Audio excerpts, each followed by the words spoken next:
Hello guys, welcome back to my channel. So our next video is from Charlie Kiki, and he said, "College girl says ID cards are racist and feminist actions is great." Let's check it out. So let me ask you a question. So in the CRT literature, what do they think of white people or whiteness?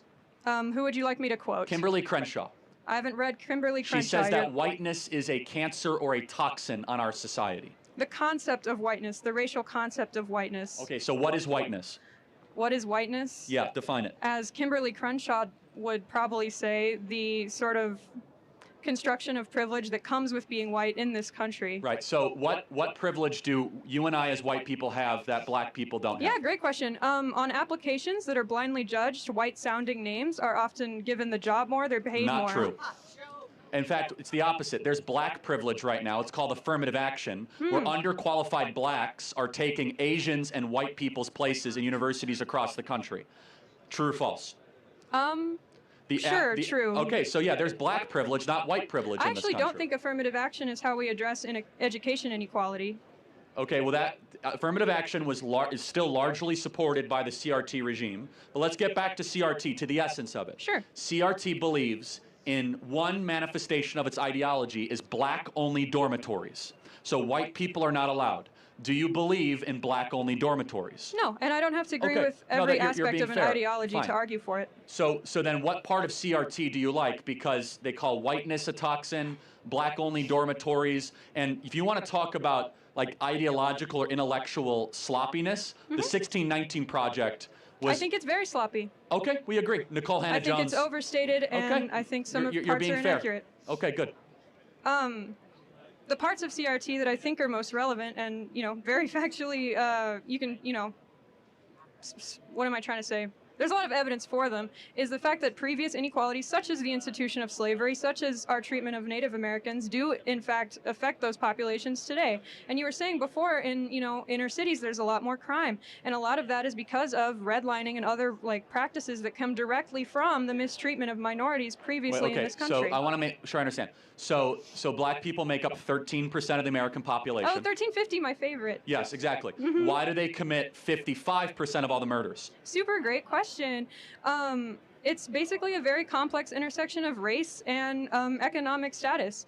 It's pretty well known that minority people tend to be in a lower economic status because of discrimination that they face. So then why don't poor Asians commit a lot of murders? Also a great question.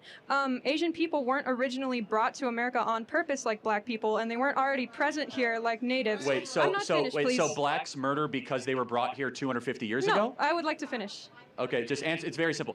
Black. I am answering. No, I know, but you're not really. I am. Asian Americans predominantly immigrate here for work reasons. They come from already wealthy countries. They're already wealthy when they get here. Crime is committed primarily by poorer people. First of all, that's not true. Talk to anybody from who's Vietnamese? Anybody? Did your family come here wealthy? No. Yes and no. Not wealthy, but not. Yes I'm not or saying no? they come here. Okay. The average Vietnamese does not come here wealthy. I'm not. Okay. I perhaps misspoke. Not wealthy, but a lot of the, you complain about it all the time. A lot of the immigration from countries that border us, right? It's sort of desperate people who are of a lower economic status, right? And they're coming here for a better life. So two things. Number one, there's been more blacks that have legally immigrated to this country in the last 30 years than were ever brought as slaves. That's number one. Number two, you still haven't answered the question. I'm trying to. Why? It's a complicated answer. Black people are only 13% of the population, yet they commit 55% of the murders. Why? Because black people tend to be in lower economic statuses because of Okay, no, this CRT, is fine. This is great. Basically. So you think that poverty equals crime? I think that it's highly correlated, and there's a lot of studies on this is where we that. disagree. What an insult to... I don't really get this.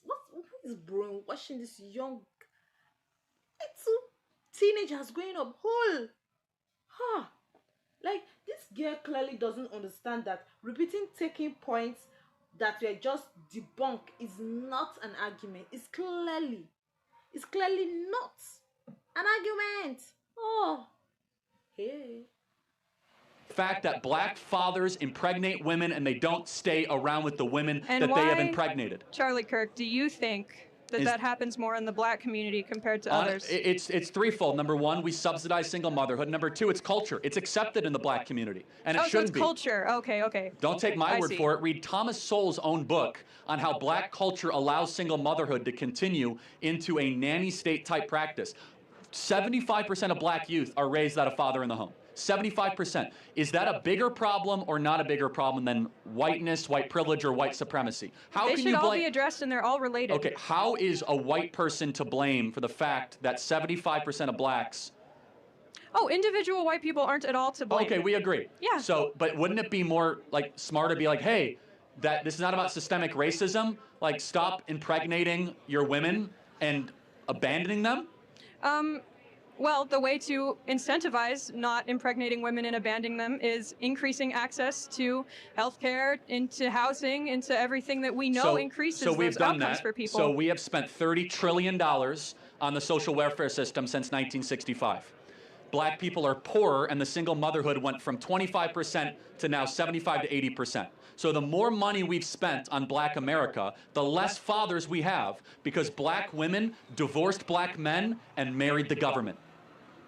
And do you think that's a problem inherent to black people? No, it's not. It's happening now in white communities and Hispanic communities. It's just the worst in black America. And why do you think that is? Why is it the worst in black America? There's also a cultural problem. There is, and we have to be honest about it. It's just that black people are No, let me ask you a question. Like The average music that a black person in Compton is listening to, is it about contemplating the good, the true, and the beautiful, or is it about being a gangbanger and trying to get as much money and sleep with about as many girls as you can? I would actually like to think I would be offended by that. Do you think the average black kid in Compton is listening to Beethoven or some sort of gangster rap music that glorifies gangster culture? Silly question. Rap wasn't created to glorify gangster culture. So even though there is rap, I'm sure that's doing that. You're dodging the question because... Okay, I'm sure they're listening to rap. Okay.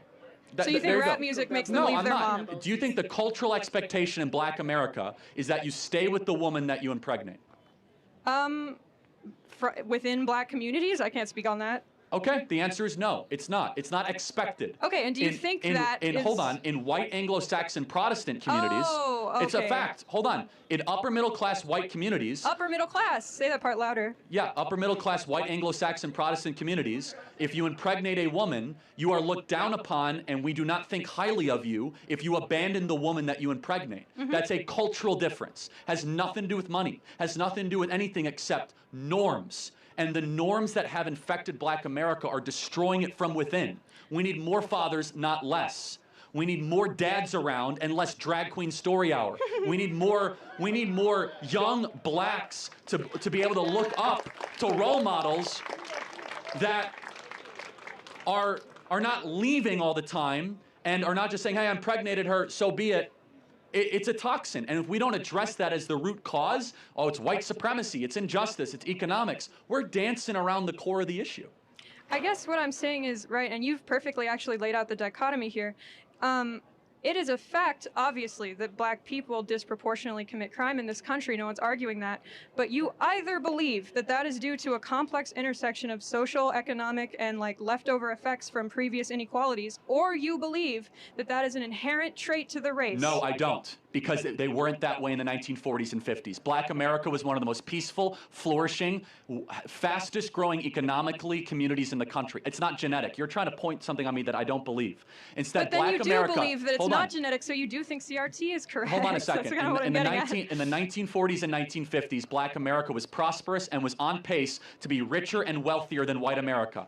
More dads were staying with the women that they were with. There was monogamy. What changed? You're supporting my argument. No, hold on. But answer the question. What changed? Did America get more racist since the 1950s? I would argue there were more racist policies passed. There were more policies dedicated to lining off those communities and pushing them into poor housing and poor schools. Wait a second. In the 1950s, Jackie Robinson had not even broken the color barrier. We had Jim Crow laws. We hadn't passed the Civil Rights Act, and we hadn't passed the Voting Rights Act. Yet blacks were better in the 1950s per capita than they are today.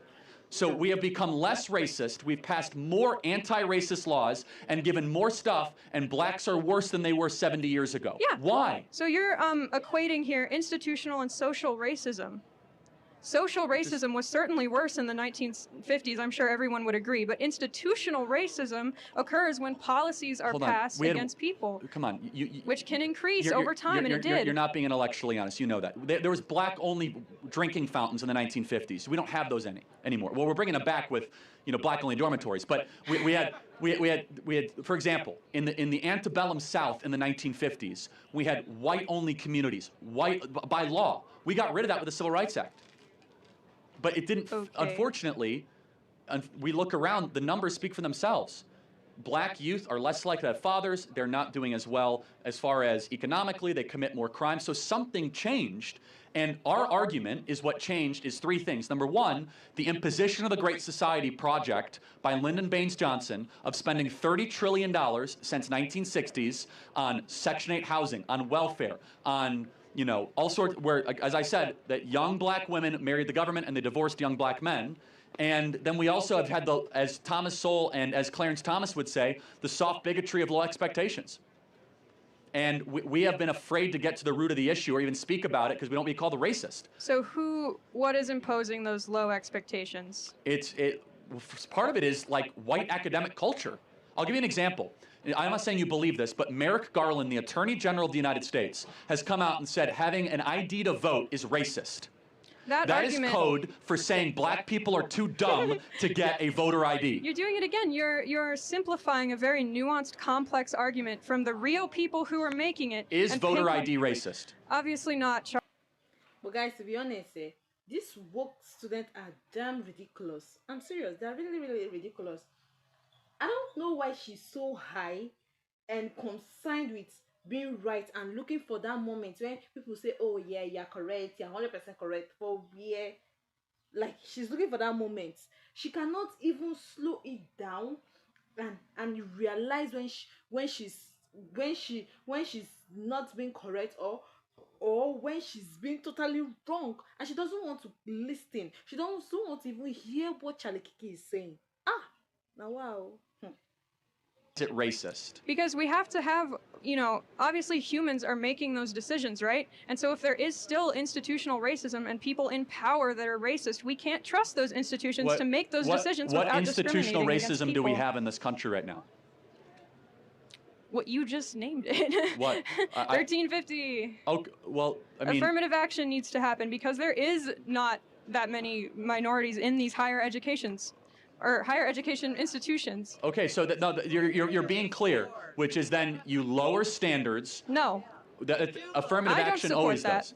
Affirmative action lowers standards by definition. I'm saying why affirmative action was introduced. I'm not arguing for it. Were you asking me why it was introduced, or? No, I'm saying you agree that's why it was introduced. Well, I agree why it was. I don't think it ever should have been, but yes. Right, but there is institutional inequality, yes? Well, I wouldn't even use the word inequality. I mean, I don't love looking at it that way, but of course, white people generally are richer than black people in this country. Richer and more represented in politics and schools, yes? Somewhat yes and no. Why do you think that is, Charlie? Well, hold on a second. Let's ask the question here. Represented how? So, I mean... Look at Congressman. So, no, hold on a second. Are white people represented fairly in the National Basketball Association? Who cares? What political power does the national... Hold on, I thought we're all about fair representation. Listen. I think that it should, by law, half of the NBA should be white. Great, fine. And the product would suck. Lobby for it. Because blacks are much better at basketball than we whites are. What political power does the NBA have? A lot, actually. The NBA reaches millions of people every day. They have slogans that people internalize. In fact, if the NBA had no political power, why would they have to wear Black Lives Matter on all their jerseys? Why would politicians try to get their endorsements all the time? The NBA is more powerful than Congress in some ways of shaping the minds. I think it's your turn to be academically dishonest. Hold on a second. Sure. No. But if you want fair representation, just to be clear, then why would you not be against whites by law being half of the National Basketball Association? Right now, black people make up 88% of the NBA. Do it, great. Who cares? No, I don't care. I'm saying, okay. Right, so here's my point. All right, fine. I have a shot, everybody. Please listen. I could play for the Lakers. I hope... Do it, Charlie. I'll come to your games. I'll do it. The point is this, is that merit should triumph over all of it. Which is awesome. Okay, so merit should triumph. We agree. Okay. Okay, Charlie, do you think black people are not as smart or competent as white people? Perfect. No. So they should, in theory, then, be equally represented No, in positions of but no, hold power. on. So, have you ever read Discrimination and Disparities by Thomas Sowell? Do you only read Thomas Sowell? You've quoted him like 3 times. I haven't read No, that. I read a lot more than Thomas Sowell, but I'm happy to. Thomas Sowell's the only intellectual with the courage to go after like these core issues of why Black America has fallen behind and why no one actually has studied it. So let's just give a great example. When you don't have a father in the home, the amount of words that a child hears goes down by 60 to 70%. The amount of words that a child, I don't know if you're a mother or not, or, No. or plan to be. Okay. No, just it's an important point. The amount of words that an 18-month-year-old hears is highly predictive of IQ, verbal development. Okay, so that's simple. When you don't have a dad in the home, the mom is overwhelmed and there's just less interaction with the child. That's all fine. Okay, so we agree. I'm just saying that's not because of As in racism. that's true. No, Obviously, that's I'm not fine. saying that's good. No, I know what you meant. But you have a father in the home. All of a sudden, they hear thousands of more words a day, and they're like way further ahead of a single mother raising a child. That's not racism. Okay, so dads are good. Yes, great. Okay. What my question to I'm saying you dads is, actually answer most of the questions that you might have about why Black America is falling behind. okay, but Because their dads don't stay around, and I'm that's trying bad. to sort of get to Go you to ahead. reconcile your own beliefs. And if that's true, which is fine, that's true. We can say that's true. You either believe that has social and economic causes, or you believe that, Black culture is just worse. No, and there I isn't think that another thing to think. No, I Those was are your very options. clear. Right now, Black culture is being held captive by influences, songs, Which and role models. influences? I mean, Nicki Minaj, Cardi B. Okay, Nicki Minaj is causing dads to leave the home. Hold on a second. I don't think that's a good role model for 18-year-old Black girls. I don't. I don't think that songs that are talking about like glorifying wet female genitalia is exactly. I don't know which one wrote that song. Which one was it? I think it was Ben Shapiro. Yeah, that's right. Yeah, but but by the way, the role models of the 1940s and 50s for Black America were completely different. So it is a representation issue. Hold on a second. No, not representation. It's who do you get your art from? It's what values are they putting forward? It's the question of every day. For example, more times than not, Black politicians will lament the condition of America. It's systemically racist. It's terrible. What does that do to a 14-year-old Black kid if you just find that you hear that everything is rigged against you? Instead, they should be saying, hey, there might be some barriers, but if you believe in yourself enough, you can achieve in this country. It creates a form of social conditioning of low expectations, and that's not my argument. You know whose argument that is? Barack Obama's. I don't necessarily agree with Barack everything you Obama said either, man. Barack Obama said, number one, we need more fathers in the home. This is when Barack Obama didn't go super woke. Obama's a liberal. I don't care what he's got to say. Okay, but Barack Obama then secondly, he said that we can't keep telling our Black youth that you can't succeed in this country. Anybody can succeed in this country. And Obama was right when he said that. Obama was correct when he said that we need to change the story we're telling Black America. Which is fine. I've never heard any teacher look at a Black person and say, oh, you can't succeed because of racism. Hold Good on luck, a second. though. But Like, what is the embedded message of all the propaganda saying it's systemically racist, you're going to run into racist employers, that they're going to discriminate against you? It creates this heaviness of why even try? by the time college Everything's students rigged. get to college, they've experienced all that. They don't need to be told. You think that the average? I'm curious. You think that the average Black student at this university experiences like active daily racism? I'd be curious. I'd have to ask. You can ask them to I raise don't know. their I hands don't if know. you'd like. Maybe it's true. Maybe it's as bad as it was in the antebellum South. So I'm not saying that, obviously. Okay. I did say Fine. social racism improved. I'm Okay, saying to be institutional clear. racism is still present, and that's what's causing lower outcomes for minority communities. Do you think the reason why only 20 to 25%, it depends, we don't know the number, it's just a range per year. Sure. So 1 in 4 of Black youth have a stable father around. What would you just say is the big, why is that the reason? A complex intersection of social and economic reasons, which are outlined in CRT. Okay. Thank you for the dialogue. But wait, though, guys. I wonder why people are finding ways to blame others for their own shortcomings. Who does that? Who does that? That is what is wrong with society today. That is what is wrong with everyone. That's what is wrong with the community.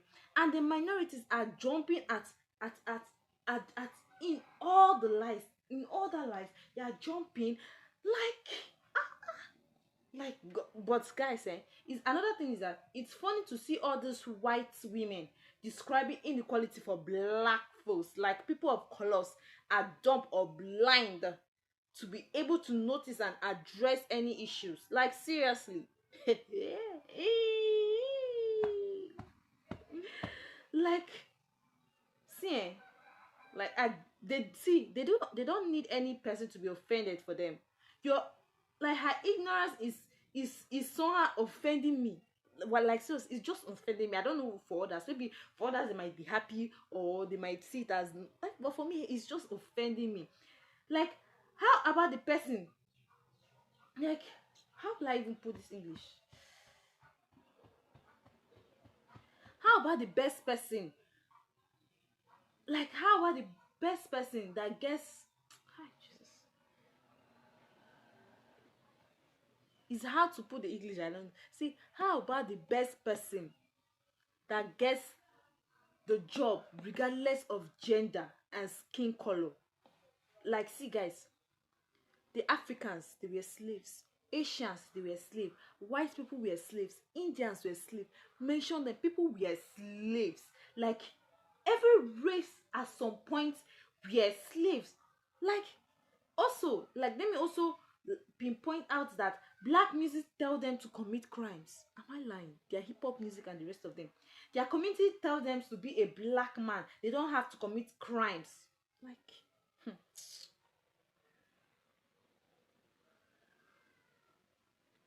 I think the community needs to crumble. What needs to happen is that people realize we are all the same but different skin color. That is just it.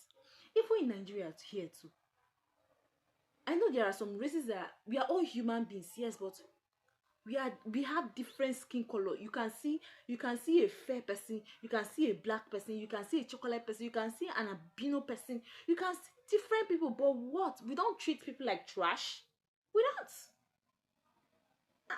That is your community. You guys have to wake up. You have to wake up and strategize your community and arrange your community. See here, see guys, I admit it. It was sad. What happened to our ancestors? It was very, very sad. Like, it was very painful. But we personally never went through any of it. We never even smell it. We never even touched it. We never even see it with our own eyes. If not for the history being told. You guys are not victims. We are not victims. So stop trying to make people want. Stop just trying it. It's not good. Stop it. Let me know your thoughts in the comment section. Like, watch, and subscribe to my channel. And have a wonderful day ahead. Bye bye.